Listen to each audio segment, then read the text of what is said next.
Testimony Tuesday here on the Taking the Land podcast. This is Pastor Adam with you once again, and we are very grateful to have Pastor Tomás Bueno back on the line with us. Welcome back to the show, Pastor Tomás. How you doing today?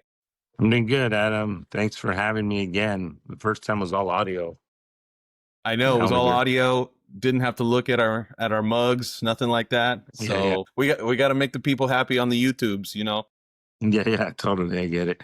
So the reason for this reunion is for those who didn't catch it, a couple of weeks ago, we reposted one of the original. I was looking back. I think it was the fourth Testimony Tuesday. We had only done a few of them at the time. And you were so gracious to be one of the very first on the show and join us up. Yeah, for that testimony. And it was 4 years ago, right at the very beginning of this journey. So a lot has changed since then. Oh, wow. And so when we posted that, Pastor Tomás reached out to me by text message, and he saw that it had been reposted. And so when you texted me, you said basically that, and what a like a time capsule, like what God was doing in that moment and what God has done since.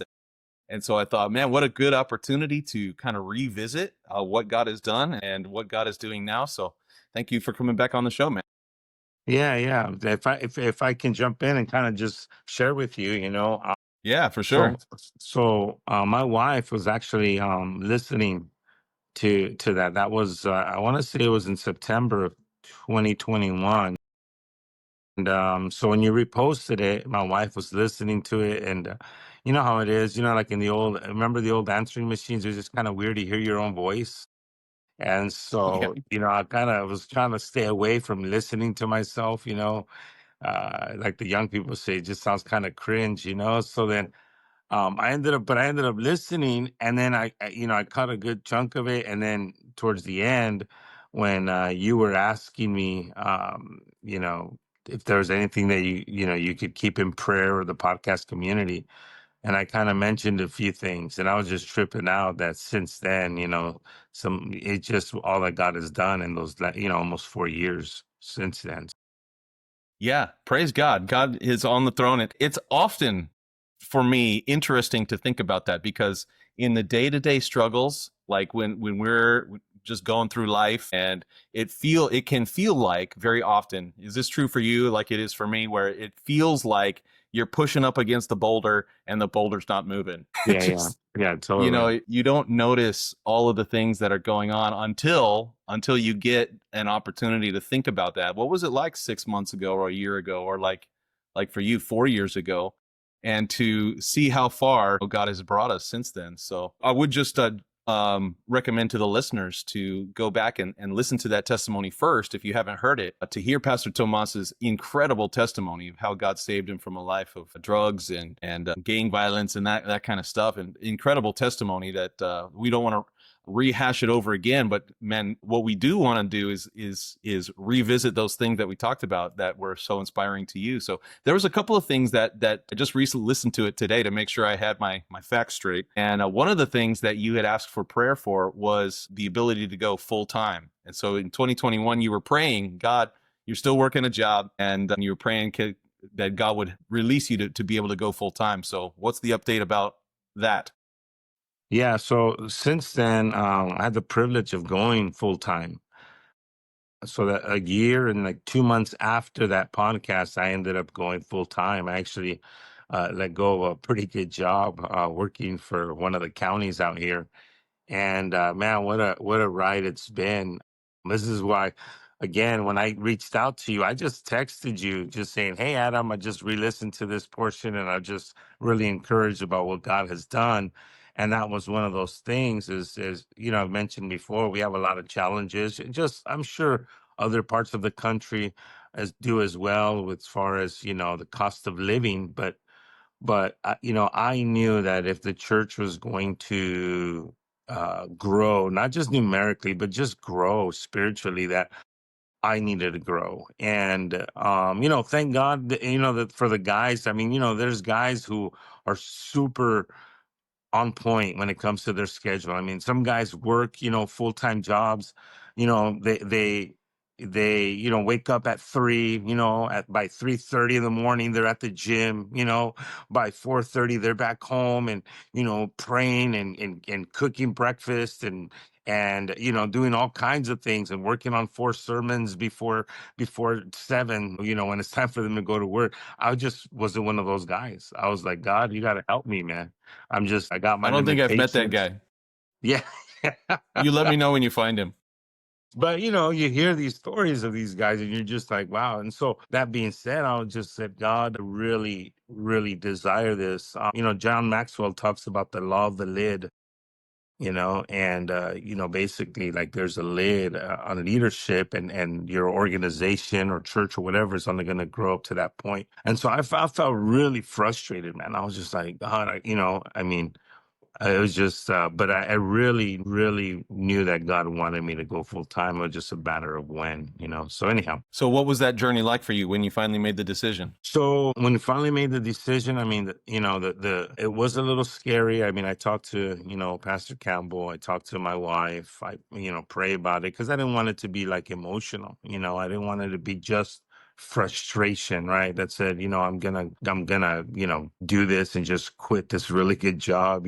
I wanted it to be God and I wanted it to be the right timing. And so when we did, like late October of 2022, maybe early November. And yeah, I just decided to just put in my 2 weeks notice. And what's a trip is that where I was working is, although it was a county job, working for the social services agency, a lot of, there's a lot of good people there, but I almost had the sense that people there could wish that they could do what I was doing, you know, just because you spend, 8, 9 hours, in this little cubicle, right? Just kind of grinding away. And here I was, stepping out, being able to walk away from this job and to do something that one, I'm called to do, but two, that I just love doing, you know? And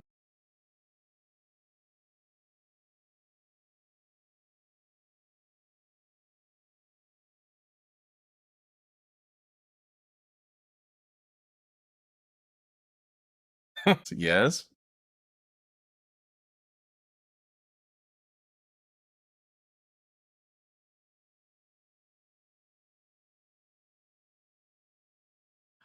he actually, he took a 6-month pledge for full-time ministry, and that was pretty cool, and he actually invested in that himself. And so, real grateful for that. But, having done that, I mean, it was definitely a leap of faith. And, we talk about like taking steps of faith or leaps of faith, and it almost sounds cliche, but it's really not, because that's what we did.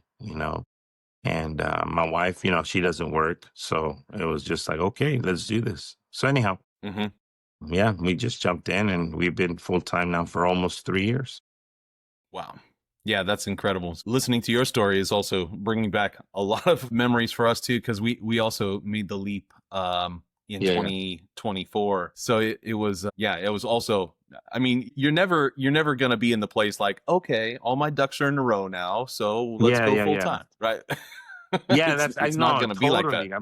totally. I'm glad you mentioned that because that's absolutely true. I mean, it wasn't like, we had all these things lined up. It was just kind of like, okay, some of the basics are in place. The church seems to be doing okay and can sustain this, and okay, let's do it. So Yeah, no, you're and you know absolutely why? right. And the reason why it has to be like that is because that's how we know that it's faith, right? If all the ducks are in the row, then it doesn't take any faith. You can just make a decision. Yeah, But yeah. but often you have to take a leap of faith, and God, that's what God rewards is Mhm, stepping out without knowing how it's all going to work out. So I mhm. mean that's true for anything we do for God. I mean that's the reason you get saved. You don't know how it's all going to work out in the beginning. You don't know how your sins are going to be forgiven or Yeah. how God's going to fix your life, but you just put your life in his hands. And so that's true for the brand new convert. That's also true for a pioneer pastor that's hoping to go full time. And so yeah, what would you say to somebody who's kind of on the edge of that and considering it, praying about it? I would say number one, examine the motives and make sure that the motives are right, right? It's a desire to truly serve God's people, right? So that's really, really important. But secondly, I would just say, so number one, examine motives. Sorry, let me just get my train of thought again. But secondly, make sure that it's not premature and out of frustration. Because I did it back in 2018 and I went part-time, and it was, looking back, it was a little premature. And so I would say those two things, is make sure that the motives are right. But because you're not going to enrich yourself doing this, right? So it has to be from a genuine desire to serve God's people. And then two is make sure that, it's not done prematurely and it's not, out of frustration. Those two things I think are very, very important. Obviously, there's a lot of practical things like, making sure you have your debt is low, and you have, or zero to no debt, or, little to no debt, making sure, I would suggest some savings. I mean, our church had some savings, that we could, just some of the practical things, just to kind of be wise, wise in those areas. So that's what I would say, go ahead. Yeah, I wanted to ask you, what about the person who's listening to this who is not a pastor, but maybe a member of a church that does not have a full-time pastor? What can the local body be doing to work toward that goal? It's going to take sacrificial giving. It really is. And partnering together to see it come to pass. There's a unique relationship. This is a unique relationship between shepherd and sheep. There's an element of trust both in God and then in the man of God.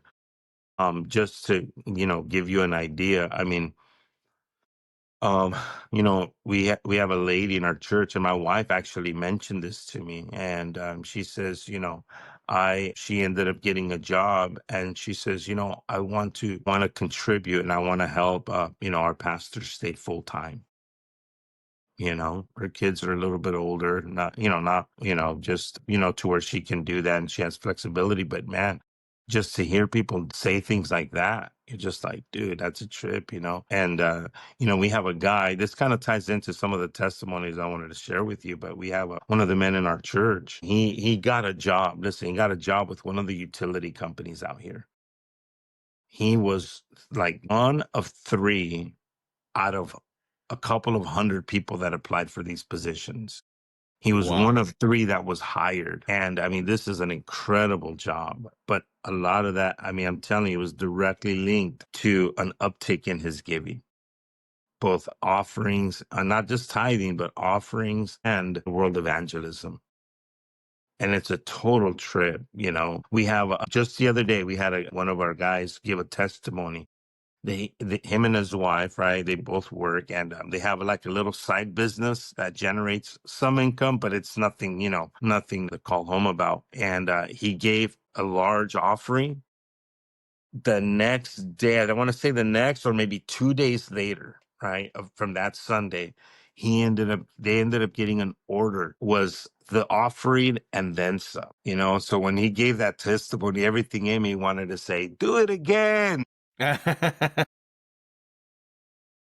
But those are the kinds of things, like for regular church folks, that are just, that they just love God, love their church, love their pastor, have a relationship with God. Man, people like that just say, okay, God, I'm going to test you in this area. And obviously, I tell our church all the time, it's not just giving, right? But good stewardship. Right. I mean, I think those things go hand in hand, right? Because people think, oh, I'm just going to give, and it's like, they give, but they're, they just, if they're not good stewards. But I'm talking about a heart that is willing to say, again, I love God. Number one, I love my church. I love my pastor. I love what we're about. And then they give towards that. Yeah. Yeah. And I think that also speaks about the possibility that something can be premature, because you want to have at least a few people that have that kind of heart for the Mhm. church. Yeah. And Yeah. it's like, you don't want to jump out there if you're in a pioneer setting where people are still figuring out how to give. It's like, you want to there are those people who are willing to partner with you, and that's what it is. It has to be a partnership, because otherwise, Yeah. you're going to carry all the burden on yourself. So Yeah. that's very powerful, man. Yeah, and it took us, I mean, I want to say, so that would have been 20. So it took us 11 years to Yeah. even get there. You know, it took us, I mean, I was working a job and obviously pioneering that at the same time. And, it took us over 11 years to even get there, Yeah. So Yeah. Pioneer pastors don't want to hear that, but that's reality. yeah, yeah, that's exactly right. Yeah, yeah. Yeah, it takes time to establish those things, and so obviously God can do whatever He wants, and can do it more quickly in certain situations. But yeah, that's amazing. So another thing that you had asked for prayer about during that first interview was that God would begin to raise up men in your congregation. What has God been doing in that arena for you? So just a little bit of background. When we had done that podcast, that would have been September of 2021. We had lots of momentum prior to COVID. Actually, it wasn't even COVID. Okay. I'm just using it as a time frame. So we had momentum. We were in a much smaller building back then. And we had a lot of momentum, young people excited. It was a lot of momentum. We have young guys who were contending, and just pursuing ministry calling. But we took some major hits back in, I want to say 2018, 2019, right before COVID. And so our main guys, man, who were like the driving force, behind things, they just they backslid, and we just lost momentum. We really did. And so we took some hits. And so going into COVID, we were picking up momentum, but then obviously COVID, and that just slowed a lot of things down. And so when we got into this building that we're in now, would have been June of 2020. We had a solid core of people, but we didn't have that driving force. You know what I'm saying? We didn't have that, those guys that are pursuing, that are the movers and shakers, if you will, right? We didn't Right, have right, that. And so I think God gave me wisdom because I wasn't trying to, the guys that we did have were solid men. They were good guys, but obviously more like pillars, right? Just faithful hmm hmm servants. And so um it took us a while. So at that time we were kind of in that, I'm going to use the word rebuilding. Not that it was all bad, but you know what I'm saying. Just kind of having that solid core, and now it's like, okay, God, give us men. I love these guys. These guys are awesome, but they're not feeling called, to preach or contend for, right. They're just good men, man, and they're still here, solid, faithful givers, all of that. And every church needs a whole congregation full of those kinds of people. By the way, Yeah, man. And so those guys, they held it down, pretty much. absolutely. And so they continued to. Oh, I'm sorry. I got intrusive thoughts right now. I got intrusive thought. I told their church not that long ago, I was talking about, needing people like that. I said, man, when we send out churches, man, we need you guys. I said, man, we need you. We need your money. I said, we'll end up sending out all the broke ones.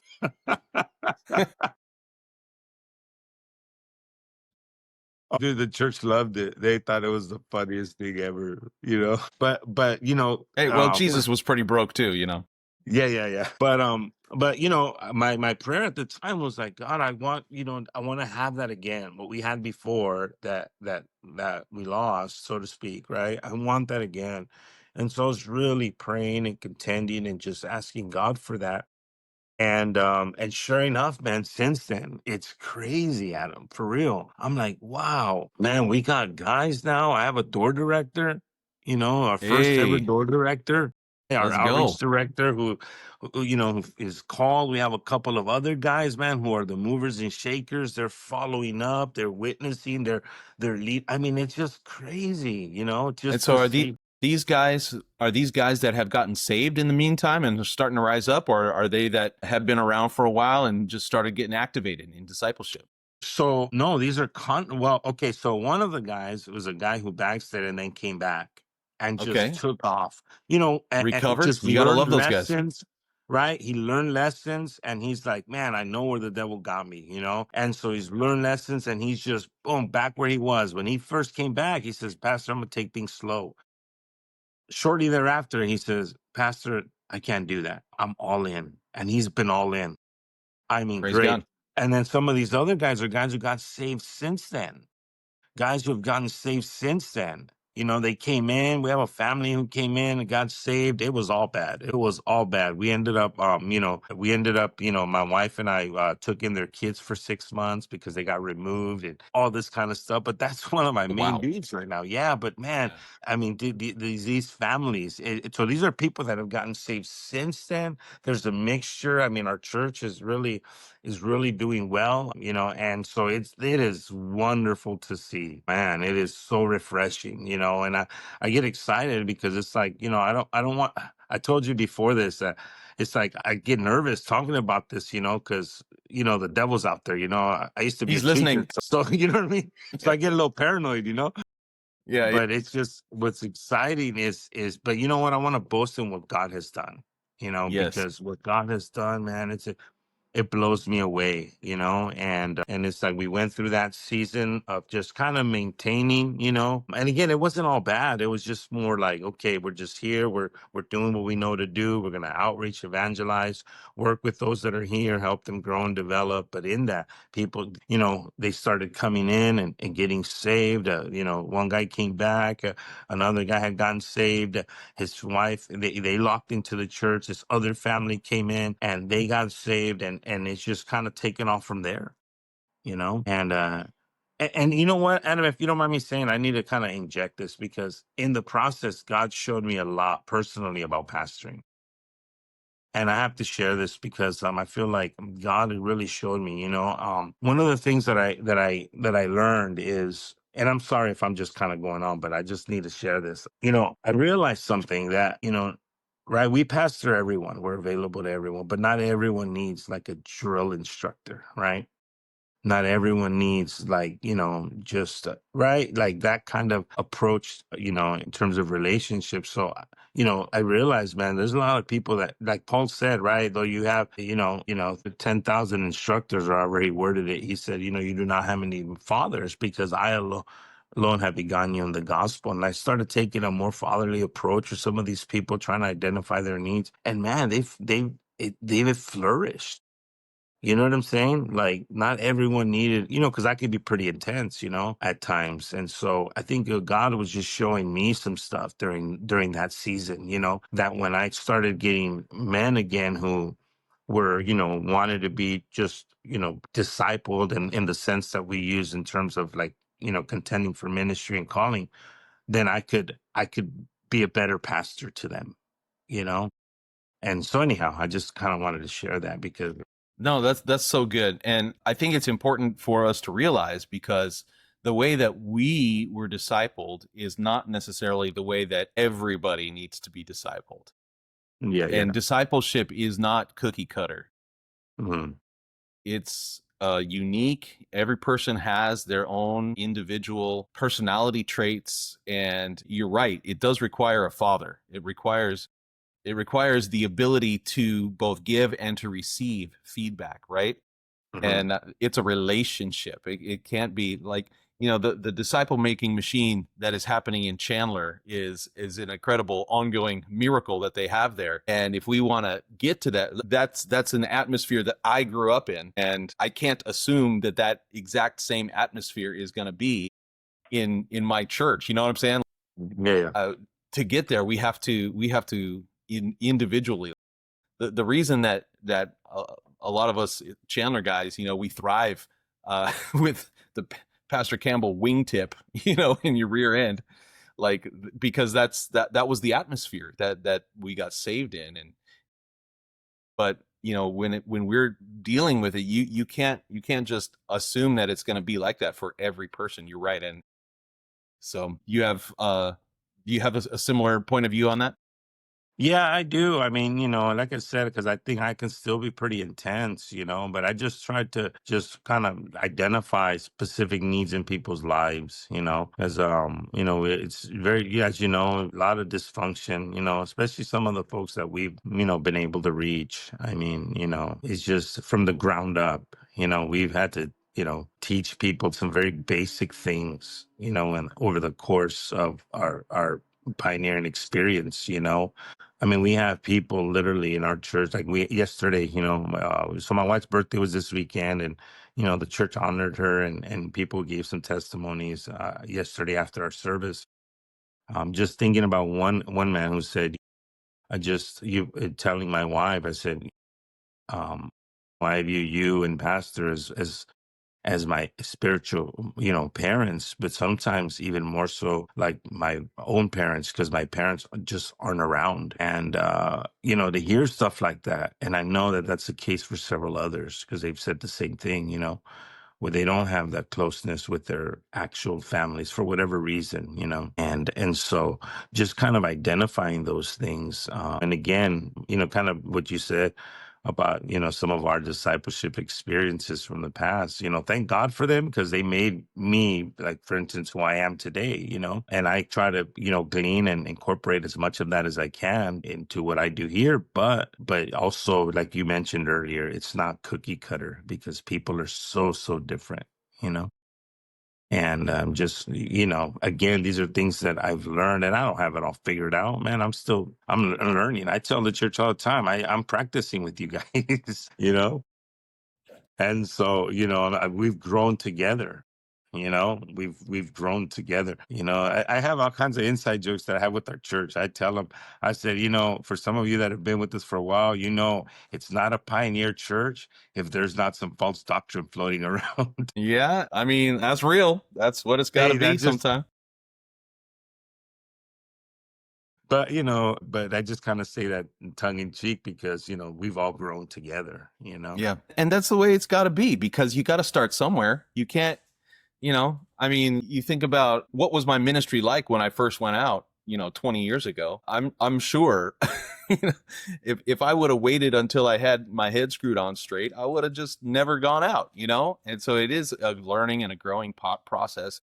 And churches have to realize that too. Like, yeah, your pastor is on a journey also, and he hasn't figured everything out. Just because you get the title pastor doesn't mean everything is set and ready to go, right? It's like it's a growing process, and churches and pastors grow together, and that's a beautiful thing. Yeah, totally.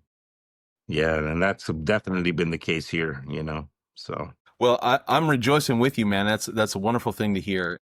And you must be getting something figured out because all of a sudden I looked on the conference schedule and I see your name there on a conference slot. So that's pretty exciting.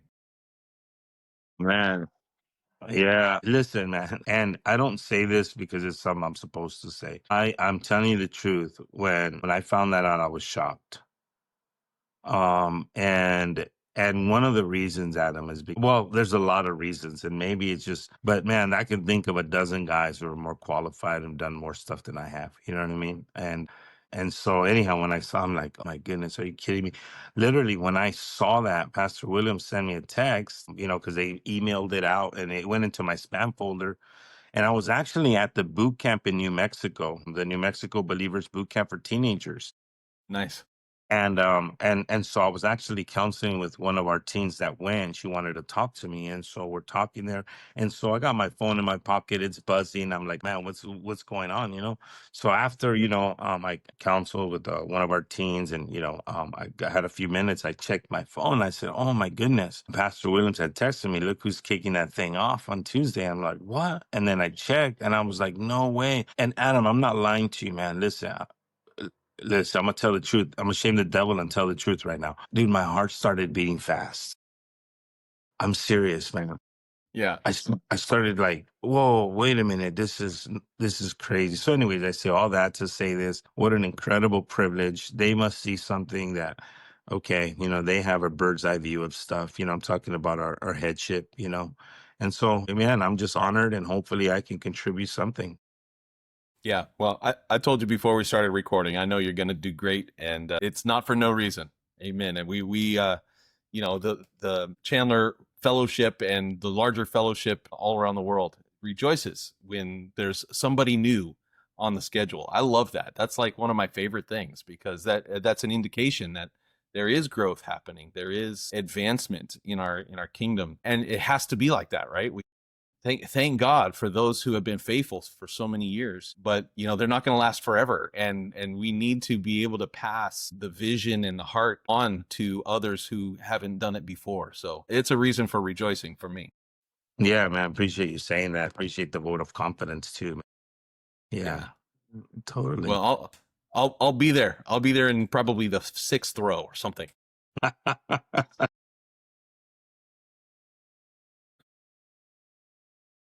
So, what other exciting testimonies has God been doing in your life or in your church that we need to I highlight? think, yeah, I think I think that one of the bigger things, just in the church in general, is just some of the financial breakthrough that the people have gotten, and just in the church, that to me has been a trip. I mean, we have, people have gotten raises, they've gotten jobs, they've gotten, and obviously here in Southern California, it's expensive, just the cost of living, I should say, Yeah. right? Whether it's rent or whatever, it just everything's more expensive, we're paying on the lower end. I think we're paying $4 a gallon for gas. That's on the lower end. So having said all that, I mean, just to see some of these folks, and I gave you two testimonies, right? One guy got a job with a utility company. I mean, making the most money he's ever, you know, we have another guy, the same thing. He's making the most money he's ever made, and he's part of a union as well, and just doing really well. The couple that I told you, they had this little side business they gave, and then God replenished it, and then some. We've had other people that have gotten jobs increases, and recently, some of the new people that God has brought in has started giving. I mean, very quickly, man. We have some new people that just started giving, and I'm like, whoa, this is a trip. So to me, that is one of the bigger things I think that God has done, because and I'm gonna kind of be a little bit more transparent here. When we went full time, I went full time on a small salary. And Yep. so what happened is, it was cool at first, but in all honesty, it wasn't sustainable, right? And so we got ourselves into some debt, and this is just kind of, but it wasn't like unmanageable, like, okay, but just the idea that, all of a sudden, okay. And so, God came through, man. God came through. We're able to wipe out a good chunk of it, to where, okay, like, man, we hit the reset button, and we're just, it was like a miracle from God. Money I did not expect. I was not expecting it. And then all of a sudden, man, we just, we were able to, just hit the reset button, and just, again, just the financial part of it has been incredible. We took a 6-month pledge for world evangelism: February, March, April, May, June. So I think from February to July, and so we were able to partner with Chandler and just send, not, offerings every month for world evangelism. And, you know, I, I don't know, man, the math seems to be mathin', because, sometimes the math ain't mathin', but in this case, it's like God is doing it, so that's one of the bigger things that God has done. Also, the growth in the church, both, in terms of spiritual growth and numerical growth. I mean, I think we've almost, I want to say we've almost doubled since we did the podcast, you know, um, back in September of 2021. And so, that has been just another thing that you're just like, you mentioned, sometimes just kind of in the grind of things, you don't really like, you know appreciate it. I don't think you said appreciate, but I think that's kind of the implication there is, you're just like in the work, and you don't really like fully like appreciate it all for what it's worth. But it's like, wow, looking back again, this is why I reached out to you, to tell you, like, man, I'm just blown away what God has done, as I reflected on my words back then. Because again, the numerical growth, the financial growth, the blessing of God, and then the atmosphere of discipleship that is really developing is like super cool. It's like super cool, where there's other guys who are, beginning to be the driving force. And as I mentioned earlier, so, we've also had a number of babies that have been born, and we have like three more. We have three ladies that are pregnant right now. So that's, Hallelujah. It's another way yeah, to grow the that's, church. yeah, that's another one is, And so, man, I could go on and on. I can go on and on, but those are some of the things there. The atmosphere of discipleship that has really developed since almost 4 years ago. The financial breakthrough that the church, people in the church have gotten it. And if I may add one other thing, it's like when the church is doing well, or families in the church are doing well financially, that's just one less thing. You don't, right? They're not all stressed out. They're not, and they're able to more. How can I put it? Maybe this might not be the right way, but they're just more, they're less stressed out as they serve God, if that makes sense. So, Yeah, because thank God for that. yeah. So anyhow, Great. Well, I want to ask you one more question about the spiritual status of the world as you're seeing it, but I want to save that question until after the break for our premium subscribers only. And for those who don't know, we do a free version of this podcast, which we post 3 sermons a week from fellowship all around the world. For premium subscribers, we post every single day. When you subscribe to the premium version, there's levels that start off at only $3 a month, and that money all goes for world evangelism. We do not take a dime. The last 2 conferences, we've been able to write $5,000 checks to the Chandler Church just out of the podcast funds, and we're getting ready to do that one more time. So if you want to help out with that goal, it